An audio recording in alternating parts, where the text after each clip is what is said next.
Hello, I'm Councilman Jim Everett. Welcome to this edition of Around Town, where we'll catch up with some great folks who offer unique sports training opportunities to our local youth. I love sports and have always strived to ensure opportunities are available and affordable to our kids. The benefit at this young age and in the future are priceless. It's been said that the world of sports mirrors how one can play the game of school and life. So please join me as we visit some local folks who are exposing kids to a variety of fun sports training opportunities.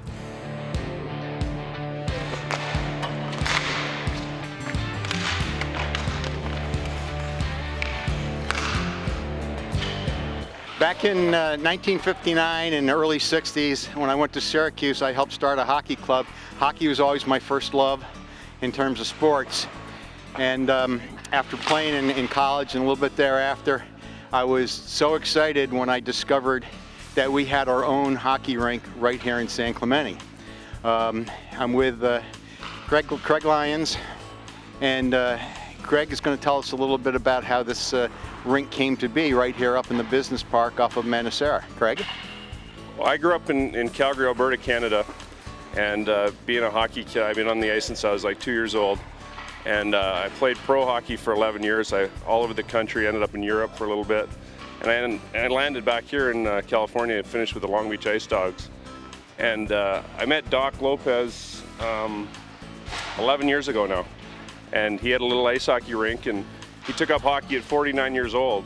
And he was looking for somebody to, help him a little bit on his shooting and stick handling and whatnot. So I did that for him, and it turned into about 6 months of training with him, and then he let me kind of take over his little rink and start up my own little shooting business. So that's what I did, and then little by little, I grew and grew and grew, and we expanded into this surface here. This used to be their warehouse for ICU Medical, and it moved to Utah. So this space became available, and we were fortunate enough to do it, and here we are today. Good. And tell me, who are some of the maybe more well-known names of hockey players and their children that have come down here to train? Well, back in the day when Scott Niedermayer was still playing with the Ducks, he used to train here. He really liked it as far as, being a private facility where, he doesn't have to sign 1,000 autographs or whatnot. And Joe Sakic and Brad May and a few of the other guys came. And Scott still comes down to this day with his kids, and he coaches a couple of his kids' hockey teams. So they come down here and use the facility for training. And I got Jeff Friesen working here. He's a big name in hockey, played for the Ducks and won a Stanley Cup with New Jersey Devils, and now he's one of the coaches down here. So he brings his kids, and he's involved in the Duck program, and it just works out really well for team training down here. I'm here with Jeff Friesen. Jeff is a 17-year pro in the NHL, and what really excites me, the fact that not only that I haven't skated in 25 years, but that when I come out to skate, I get a chance to get a couple of passes hit my way from an NHL great. Jeff, tell me a little bit about your playing career, where you were, and some of your highlights. Well, I grew up in Canada, fellow Canadian, growing up out in 30, 40 below weather, just learning to play the game. I was drafted by the San Jose Sharks when I was 18, started my NHL career with them. Fell in love with California and hockey in California. Spent about 10, 11 years of my career with the San Jose Sharks, the Anaheim Ducks a couple different times, and kept our home here in Southern California. And now we're here in San Clemente teaching hockey, giving back to the game, and teaching hockey at all levels. It's a lot of fun. I also understand, though, that probably the highlight of your career was when you weren't in California, when you kind of were maybe a traitor to us, and you went back to the East Coast and played with the Jersey Devils. Is that a rumor, or is that true? That's true. I became, actually a villain. After being traded from the Ducks, ended up going to New Jersey and playing with the Devils. We ended up playing the Anaheim Ducks that same year in the finals. I became the villain, had 5 goals in the finals, and some people don't let me forget that. But it was a great feeling, and as an athlete, you take a chance to win that kind of trophy. You got to capture the moment. Things work out. Well, listen, thank you for coming back to California. We're glad you're here, and we're glad we had a chance to skate with you today. Oh, thank you very much. Great Okay, skating. thank you.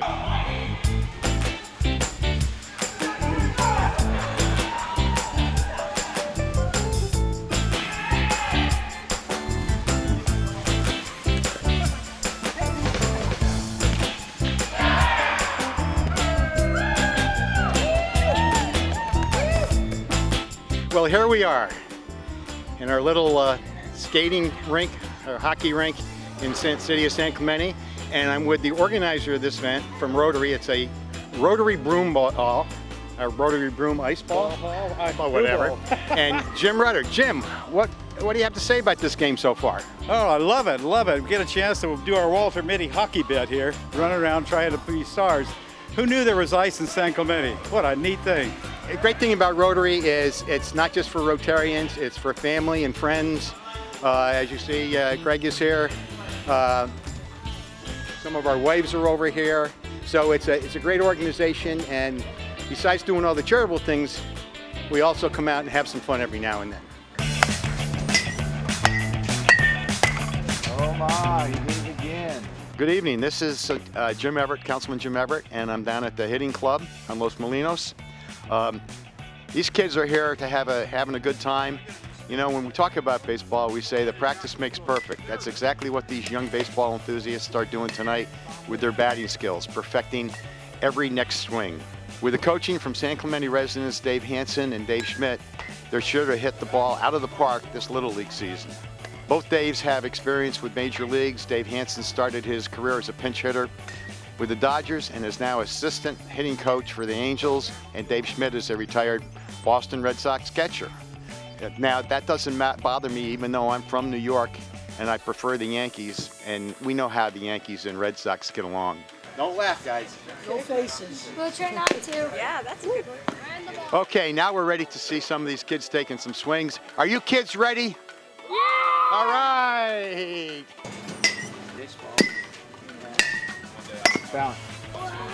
I'm here with Dave Schmidt, another major leaguer sharing his skills with our local youth.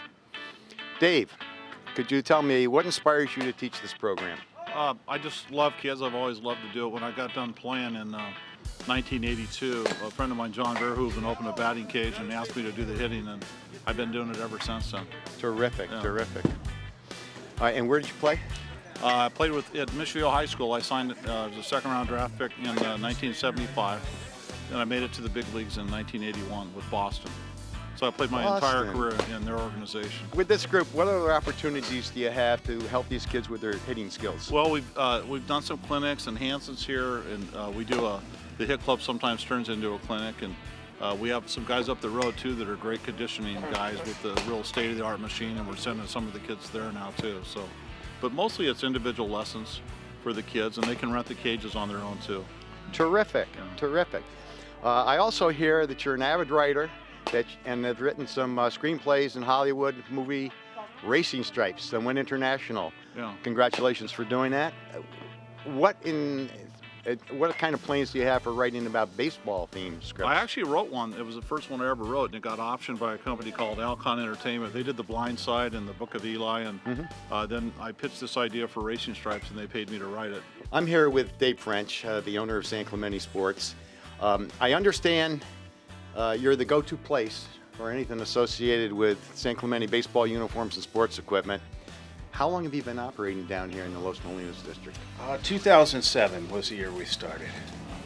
And we've been going ever since, trying to do a better job each year. Great, great. Baseball is although the game's 150 plus years old, new things evolve within the game, and we need to stay up on the latest equipment and just be ready for what people need. What's the most rewarding part of you in terms of running the store? I would say just seeing the smiles on kids' faces and meeting new people, being able to help people with their equipment. We've also had some people come through our doors that were not so financially well off, and we've been able to help them throughout the years. And we also we have a collection program for used equipment, and we send that to Nicaragua.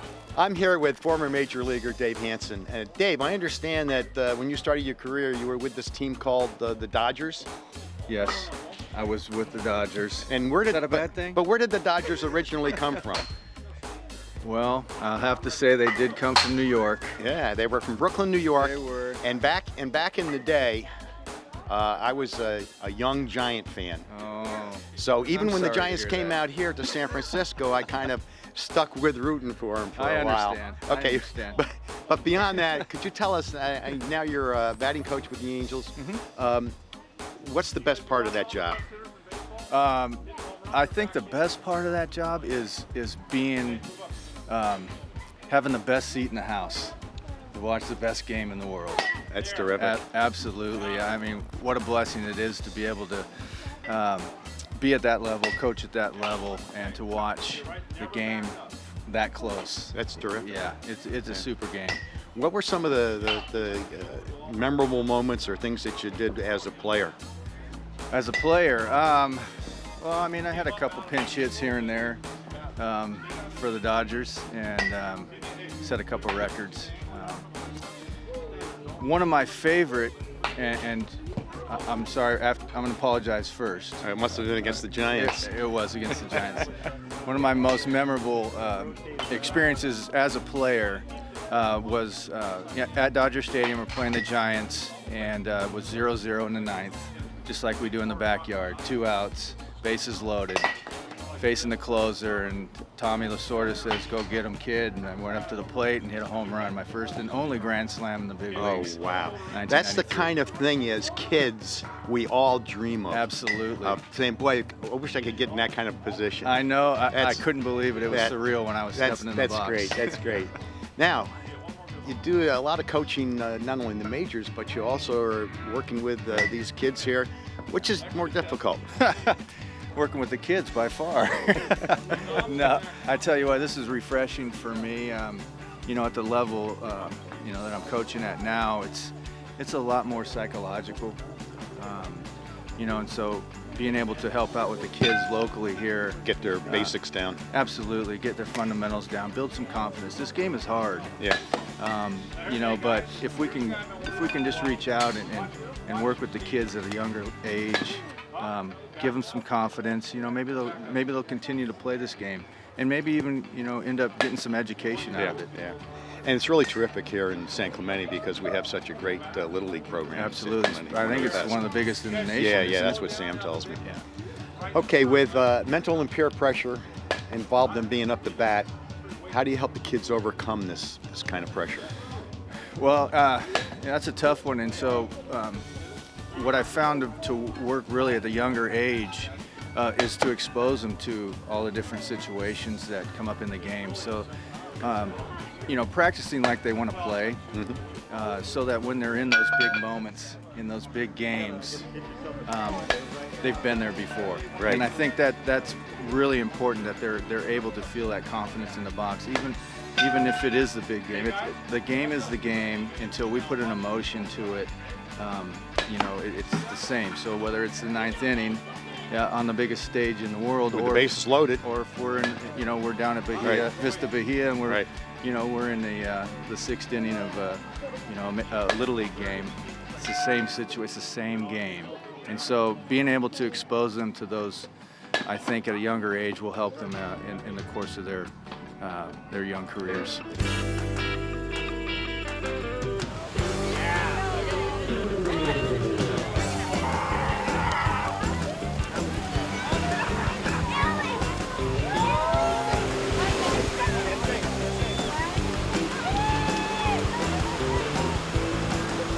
My husband Izzy and I started surface healing 16 years ago in honor of our son with autism, Isaiah, who is now 23 years old. And we started it because the ocean and surfing with his dad seemed to really improve his anxiety and aggressive behavior, and we decided to share it with other families, and it has developed into what it is today.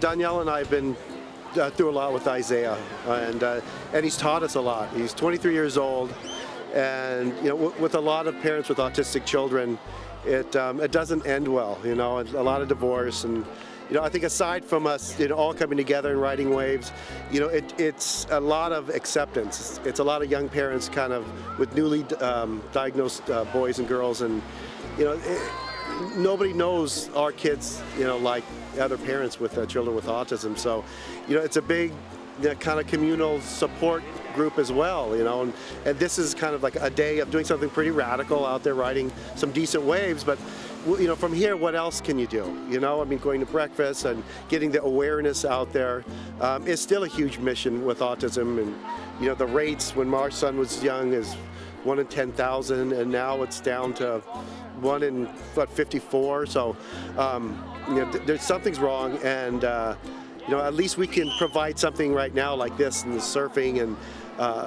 it's, I guess my biggest honor is having not only my core group of guys that are amazing in the water, but some pro surfers that I used to look up to who are now in the water with the kids, like the Hops family and Jay Riddle and Greg Long. And we're one big family down here. It doesn't matter what your kid does today. We're all very comfortable with each other.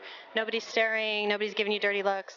And that's part of what it's all about as well. Well, our mission is to try to take out as many children with autism surfing out as we can. We do it for free, and we'll continue to do it for free for as long as we live. And because when Isaiah was young and just diagnosed, we spent a lot of money in alternative therapies. And surfing's not a cure or anything, but it definitely helps as much, if not more, than some of the therapies we spent thousands of dollars on him. So, and to this day, we're taking out 4,500 kids a year, and we want to keep building. His behavior and anxiety after he goes in the water, it is his behavior for the rest of the day is just.